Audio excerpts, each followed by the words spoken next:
Hey everybody, what's up? This is No Nonsense News. I'm Ted. It's Friday, November 27th, 2020. It's the day after Thanksgiving. I hope everybody had a great time spending time with their family and loved ones. And hopefully, a lot of you didn't have to work today, but if you did, hopefully it wasn't that bad. You went to work, banged it out, got home, back to spending time with family and friends, right? It's a holiday, and I hope you have the rest of the weekend off too. But anyway, today a Iranian nuclear program head, Mohsen, I'll probably murder this name because I Fakhrizadeh, assassinated.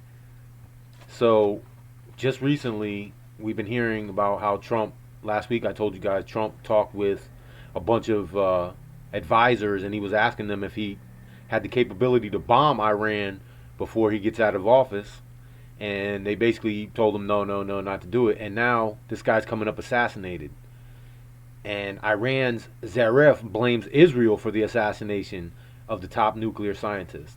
So this is just something that we got to keep an eye on. This could lead to a much bigger conflict in the area. And at the moment, as I'm bringing you this video, also the U.S. Nimitz is moving into the Persian Gulf, so there is action going on. This could turn into a much bigger conflict. We got to keep our eyes on it. You know, just like China, just like Russia, they're not as formidable as China, but nonetheless, it could have far-reaching ramifications, to say the least. But virus keeps Black Friday crowds thin as shoppers shift online. And I bring you this one. It seems like an obvious headline. Everything's going online, but just I want for a second use your critical thinking skills and think about it the same way that I talked to you about the vaccine, the squeeze on the vaccine. If they close all brick and mortar locations and everybody loves it and they just shop online, at some point you could say they could shut you off, right? You can't go online and you wouldn't have the ability to go to brick and mortar anymore because we've closed all of those, right? So it's basically like I said, like the squeeze that I tell you guys about. They would have more and more control over you, and we're giving it up to them. You know, everything goes online. They shut you off. What do you have? That's why I always preach on this channel about self-sufficiency. Another reason is tons and tons of headlines over the past weeks, just like this, of scenes in New York as socially distanced Thanksgiving dinner lines run for blocks, with 2 million expected to go hungry on Thanksgiving amid unprecedented demand for food banks. Long lines formed at food banks in New York City on Thanksgiving Day for a hot holiday meal. The Metro World Child in Bushwick, Brooklyn, offered seating for locals. Oh, sorry, guys. Seating for locals to enjoy a free sit-down dinner. Families awaited up to 5 hours for parcels of food at the Meadowlands in New Jersey, and up to 5.6 million people struggled to put food on the table over the last week, being Thanksgiving week, as the nation reels from the surge of unemployment and hunger fueled by coronavirus pandemic. So basically, like I've been telling you, this is only getting worse. Every time I turn around, I'm bringing you more headlines on why you need to go out and get prepared. Why you need to go out, get your canned goods, get your rice, get your supplies. It's definitely, obviously, we see right here, there's a huge demand for food. If they're talking about more closures, like I brought you all this week, this past week before Thanksgiving, all the closures, all the lockdowns. Now you're seeing New York City with the checkpoints. I spoke to you guys about that. Now we're seeing that in other states are starting to break that out now. Get your stuff together. Go out if you have the ability. Those people who now are at these food banks, they probably didn't think 6 months ago that they would be spending Thanksgiving sitting in a food bank line to get their Thanksgiving meal. A lot of people, this is getting worse. You might not want to believe it, but just take the insurance out on it. You don't want to be sitting in that food bank, especially at the end of that line when they say they've run out of food. Right? So go out, get the canned goods, get the rice, get some storable supplies and goods that you obviously get things that you're going to use. Don't go out and buy a bunch of stuff because you've seen it on some prepper channel. You want to stock up on the things you're going to use, but you got to make sure that they are shelf life is long enough to get you through whatever you might need, and hopefully long enough to put on the shelf and just forget about it, walk away. Another important one that people forget about a lot is water. I would say water is even more important than food, especially if you go by the rule of three, which is basically you got 3 minutes without air, you're hit. 3 days without water, you're hit. 3 weeks without food, you're hit.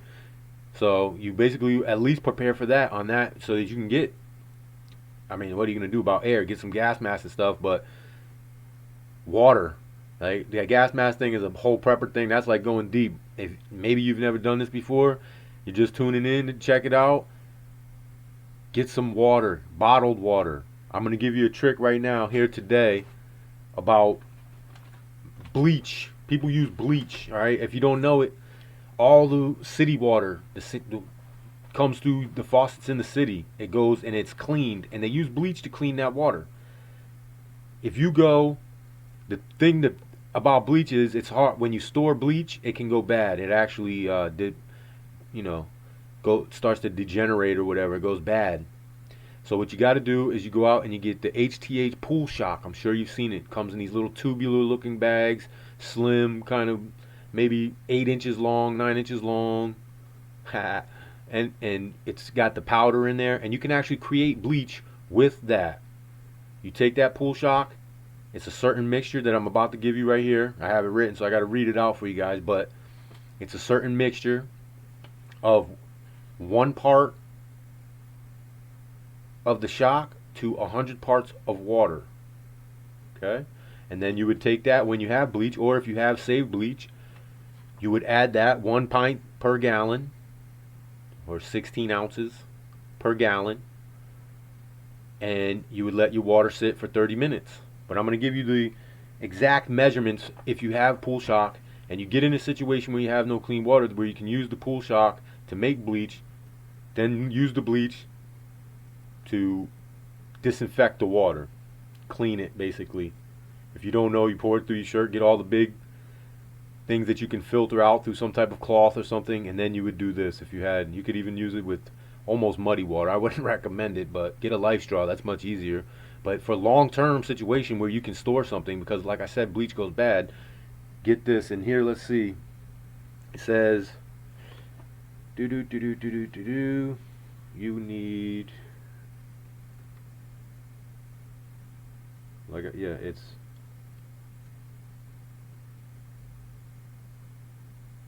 what, like I said, one to 100. Okay, so if you were making 100 gallons of clean water, you'd need 1 gallon of, and then you'd go by ounces, obviously, and mix it. So it's 1 to 100 parts. 1 part to 100 parts of the pool shock creates bleach. Then from there, you go 16 ounces into each gallon, let it sit for 30 minutes. You can actually get the bleach smell out of it by aerating it, tossing it back and forth between bottles or cans or whatever it's held in. But guys, it's time to get serious. It's getting bad now. They're coming with lockdowns. People are losing jobs. People are on Thanksgiving dinner in record numbers at food banks. And I have another headline here. It really don't have to do with that, but this is for your freedoms. This is exactly what it is. They're taking our freedoms. They're hammering away at them, and we're giving them to them. They're scaring us with everything that's going on. And another city is using crime control as an excuse for facial recognition surveillance. It's not in America, okay? But if you go to any big city in America, go to New York City, you're pretty much on camera all the time, right? This is another way of them giving away our rights. And what I'm telling you is all of our rights are being disintegrated.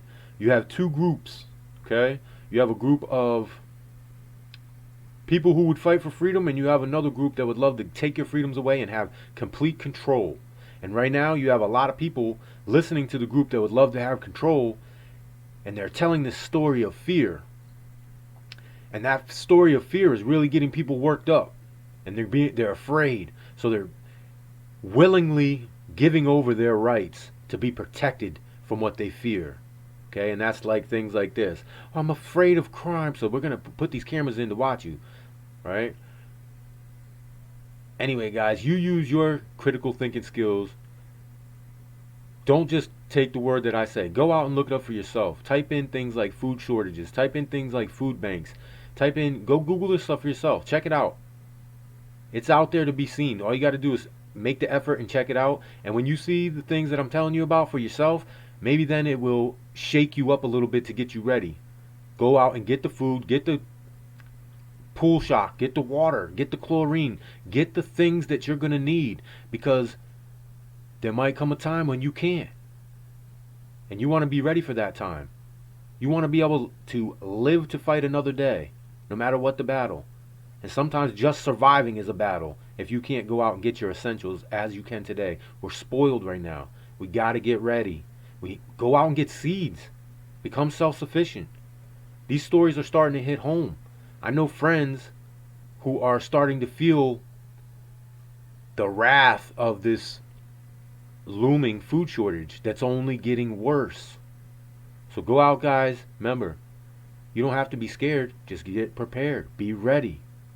All right? It's like practicing. You practice how you play. Go out and do the things now so that when the time comes, you're nice with it. All right, guys, I'm out of here. I'm probably going to make a video for you guys actually with that chlorine thing, making bleach. Put the video out probably tomorrow. But if not, I'll see you guys Monday. And have a good weekend. Enjoy the rest of your holiday. Let me get a thumbs up. Please subscribe. Please tell a friend or a family member to check me out. If you like the message that I'm talking about, if maybe you want to reach somebody, tell them. Either way, guys, have a good weekend. And I'll see you Monday for sure.